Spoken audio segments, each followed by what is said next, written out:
Saludos, camaradas.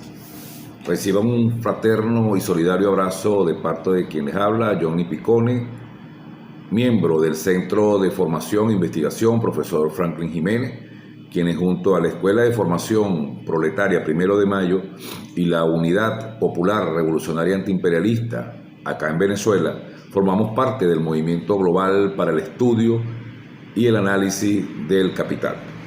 En esta oportunidad tenemos como material el prólogo de Engels a la tercera edición alemana del Capital.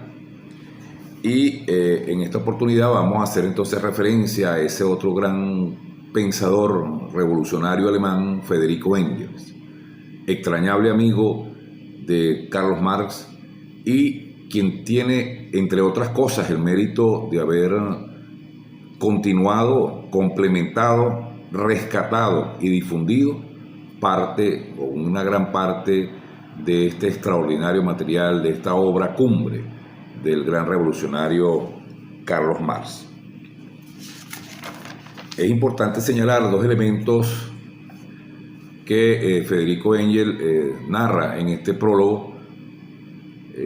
Carlos Marx tenía la intención de profundizar elementos de ese primer tomo, algunos aspectos teóricos, actualizar algunos elementos de orden histórico y estadístico, pero se consiguió con dos problemas fundamentales. Uno, el deterioro de su estado de salud, y el otro, la premura que tenía Carlos Marx en avanzar y culminar el segundo libro de su obra, del Capital. Esos dos elementos entonces lo llevaron a tomar una decisión sobre la forma que debía terminar este primer tomo, y por eso, como refiere Marx, solamente se dedicó a trabajar a elementos específicos de esta obra, de este primer tomo, ya que tenía la premura, como señala Engels, de avanzar y continuar hacia la culminación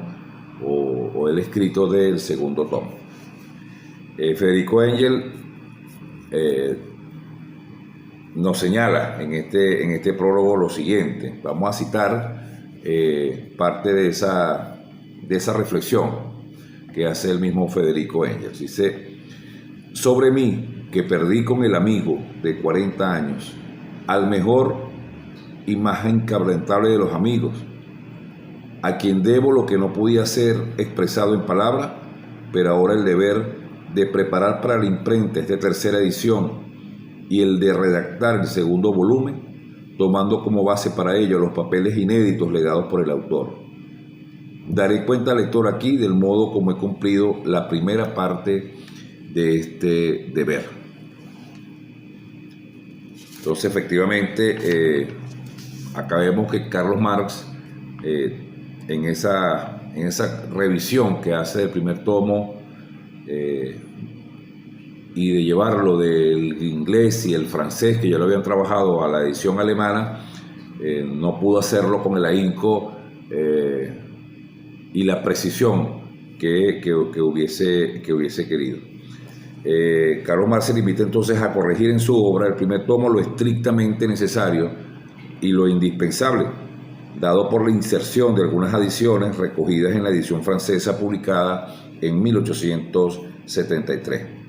Refiere Engels que entre los documentos y materiales dejados por Carlos Marx al morir, se encontró un ejemplar alemán, corregido a trozos por su mano y lleno de referencias a la edición francesa.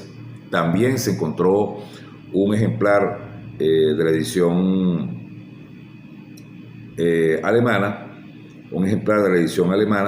donde Marx señala los pasajes de la obra que debían ser tomados en cuenta.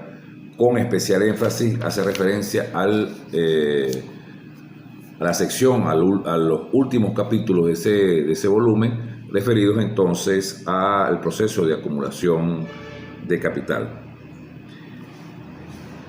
El estilo de la obra había sido revisado, como siempre hacía Marx su trabajo, con cuidadosa y concienzuda práctica por el propio Marx, y había señalado de alguna manera el camino, como lo dice el propio Engels, de cómo iba a ser el trabajo subsiguiente que debería continuar él en ese trabajo, repetimos, de revisión, de complementación, de rescate y de difusión de su obra.